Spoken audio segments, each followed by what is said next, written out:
Bonjour, bienvenue sur Sudokanar. C'est le jour 59 de Pédantix. Alors, ça fait quelques jours que j'ai pas fait de vidéo, j'étais en déplacement.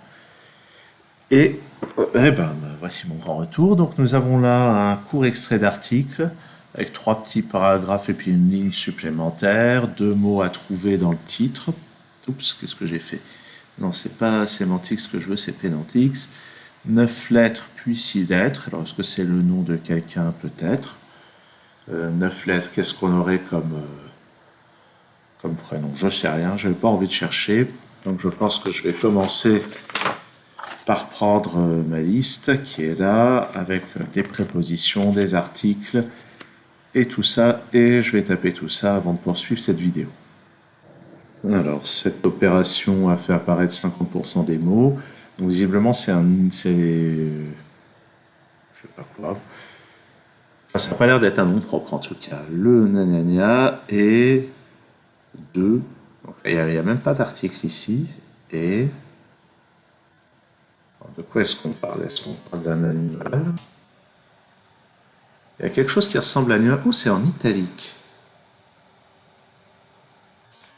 J'ai envie de taper certain qui fait cette tête, mais c'est autre chose.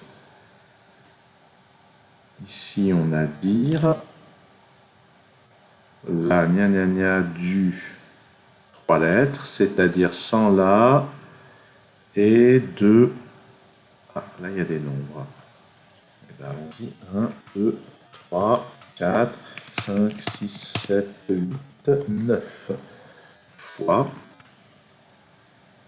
jour, mois, année, an. Qu'est-ce que j'ai oublié? Semaine.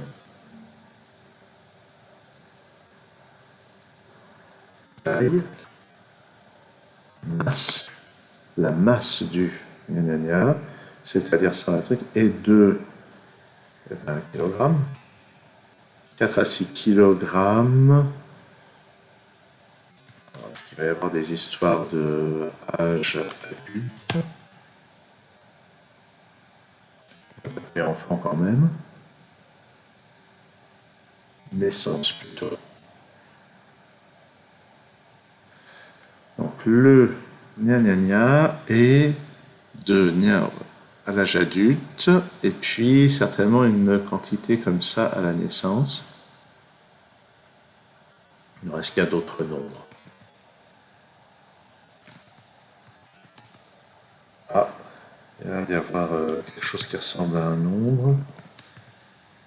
200, 300, 250, 150, 190, 210, 225, 215, 208. Oh là.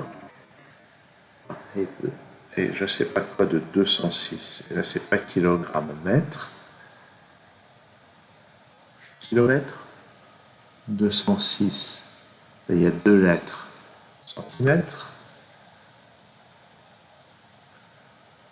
Et c'est quoi ça? 9 lettres. L'âge adulte. Et ici, il y a 7 lettres, puis 3 pour désigner un nombre à la naissance. Je vais écrire seulement. Non. Et ici, on a 2 lettres. Oh, j'ai déjà tapé, oui, j'ai déjà tapé au moins. J'ai tapé 1, oui, bah oui, évidemment. C'est en 2 lettres son, 9 et par des. Alors, je sais pas, entouré. Est-ce qu'on parle d'humain là? Ah, le. Je sais pas quoi, humain est environ. Le quoi de 206. Potentiel, ça ne voudrait rien dire. Nanana, environ 300, je sais pas, 350. Environ 350 à la naissance. Le squelette? Le squelette humain est composé de 206 os à l'âge adulte. J'ai l'impression d'avoir déjà vu ça. 206 os soudés peut-être. Non. La masse du squelette pur, nu, c'est-à-dire sans la colonne vertébrale, non. L'os le plus gros, le plus lourd, le plus léger, le plus massif. Oh là là, mais c'est quoi ce truc? La masse du squelette sec, c'est-à-dire sans la moelle, j'imagine. Alors c'est presque ça. Peut-être qu'il n'y a pas de tréma. Il me semble qu'il y en a un de tréma, hein, normalement. Donc, osseuse, sans la moelle épinière.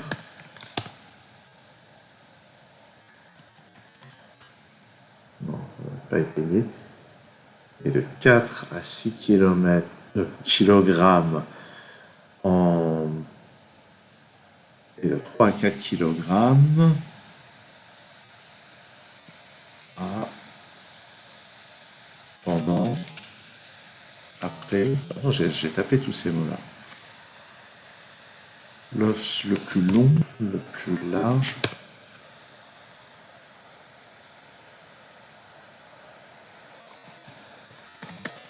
Alors, les os ont besoin de calcium pour se former, pour se créer, pour se solidifier, pour se constituer.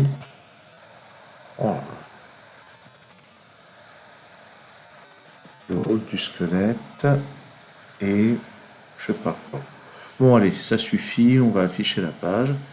206 os constants à l'âge adulte, environ 350 à la naissance, et d'un nombre variable d'os surnuméraire en fonction des individus.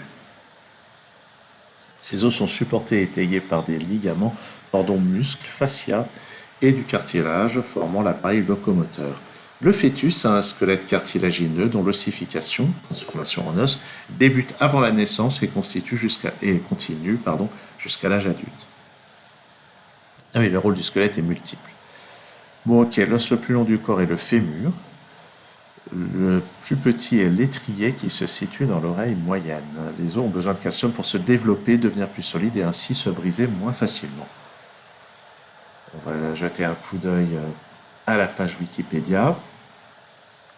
Voilà des visions de ce squelette. Ça a toujours un petit côté effrayant, le squelette comme ça. Ensuite, dénombrement des os. Donc à l'âge adulte, 206, comprenant les 6 osselets de l'ouïe. Selon les individus, il existe également un nombre variable d'os surnuméraires. Ces os inconstants sont les petits os sésamoïdes des mains et des pieds. Alors je ne sais pas où ils sont les sésamoïdes. Hein. Et les os suturaux du crâne, je ne sais pas non plus. Parmi ces 206 os, la moitié se trouve dans les mains et les pieds. Il faut dire que quand on voit la diversité des positions qu'on peut prendre rien qu'avec les mains, on peut imaginer qu'il y a beaucoup d'articulations pour arriver à ça.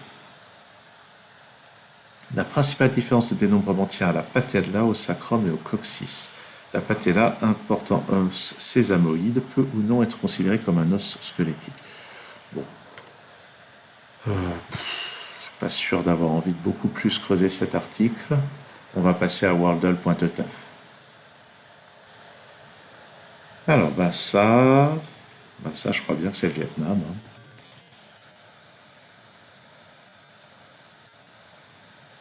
C'est effectivement le Vietnam. Donc c'est une forme extrêmement spécifique, un pays très allongé au bord de mer en Asie. Ici, ça doit être le Laos ou le Laos. Il doit y avoir après peut-être bien le Cambodge, puis la Thaïlande et la Birmanie, également appelée Myanmar. Et au nord, logiquement, ça doit être la Chine. Alors, Vietnam. Drapeau du Vietnam. Donc avec plein de façons de l'écrire, en forme longue, la République socialiste du Vietnam, ce qui est cohérent avec le drapeau, je pense. Ah tiens, c'est ce que je disais ici, la position du Vietnam avec Laos, Cambodge, Thaïlande et la Chine au nord. Alors, étymologie dans la langue vietnamienne, langue monosyllabique, Vietnam s'écrit en deux mots, Viet et Nam. Le mot Viet est un nom propre qui désigne le groupe ethnique des Viet qui vivaient autrefois dans une région s'étendant du sud du Yangtze-Kiang, en Chine, avec un accent extrêmement pas authentique, à la partie nord du Vietnam actuel. Quant au mot Nam, il signifie le sud. Le nom Vietnam peut donc être traduit littéralement par pays des Viet du Sud. Ok.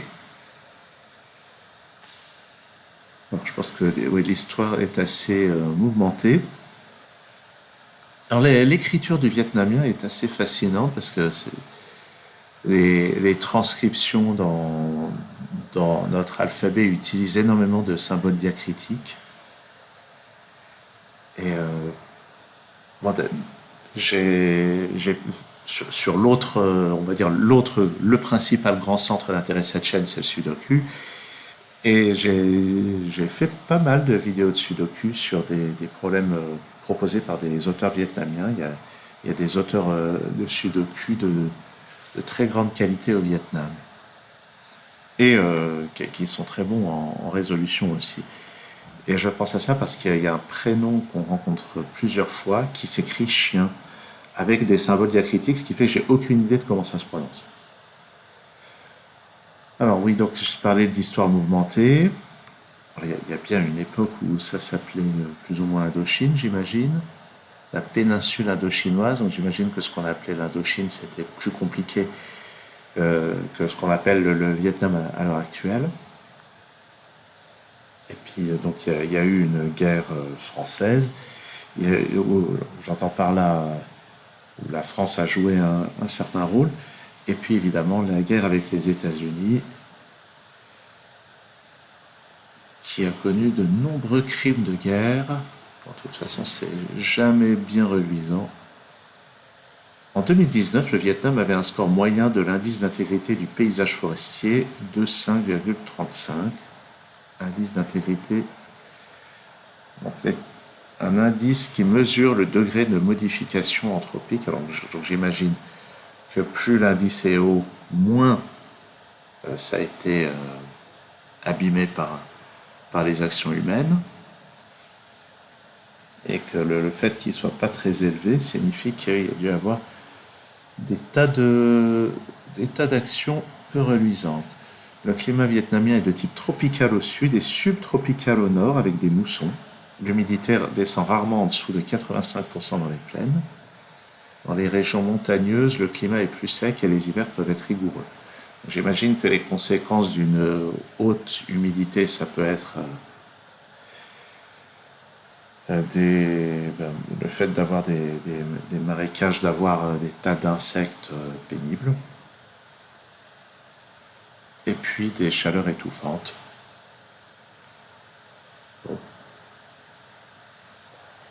Alors, comme il est dit, durant la saison sèche qui correspond à l'hiver boréal, c'est-à-dire entre novembre et avril, les vents de la mousson viennent du nord-est, selon la côte chinoise, à travers le golfe du Tonkin, où ils engrangent beaucoup d'humidité. La saison sèche ne l'est donc en comparaison avec la saison des pluies. C'est-à-dire que la saison sèche, en fait, c'est quand même très humide. C'est juste que la saison des pluies est monstrueusement humide, j'imagine. L'humidité. Donc, durant la saison des pluies, qui correspond à l'été boréal, l'air chaud du désert de Gobi, ça se trouve où? Là, c'est région désertique comprise entre le nord de la Chine et le sud de la Mongolie. C'est quand même assez loin du Vietnam. Donc l'air chaud monte et l'humidité des océans est aspirée dans toute l'Asie. De lourdes pluies se déversent alors sur le Vietnam. Les pluies vont d'importantes dans certaines régions à torrentielles dans d'autres et s'échelonnent entre 1200 et 3000 mm d'eau. Ah oui, c'est monstrueux. Il y a fréquemment des précipitations de 200 à 300 mm en 24 heures. Et j'imagine que ça ne doit pas être simple à gérer. Alors, est-ce qu'on a des jolies photos? Palais présidentiel du Vietnam, pas mal. Les dirigeants du pays en costume traditionnel. Je trouve ça très stylé. Bon, PIB par habitant. Il y a eu visiblement une explosion après 2000. Plantation de café. Depuis 1999, c'est le deuxième plus grand producteur de café au monde. Et le plus grand, c'est... Bon, je veux pas regarder. Des rizières. Une rizière au nord de Hanoï. Repiquage du riz. Visiblement, le riz est quelque chose d'important. De manière générale, dans les pays d'Asie, le riz occupe une grande importance. Baie d'Along. Tiens, j'imaginais que c'était avec un H, Along. C'est beau. Hein? Architecture Cham dans le centre du pays. Hoi An. Hue. Vietnam Airlines. Logo de la compagnie. Non, il y a une grosse faute de frappe ici. Bon, bref. Un avion. Encore un logo. Pionnier vietnamien. J'imagine que ce sont des fêtes traditionnelles. Carte linguistique de l'Asie du Sud-Est. Espérance de vie, qui a connu une chute au début des années 70. On va pas creuser les causes, hein, mais une belle augmentation depuis, et forcément, ça va plafonner, comme ça va plafonner partout dans le monde. Ok, on va s'arrêter là pour cette vidéo. Merci de l'avoir suivi. À très bientôt sur Sudo Canard.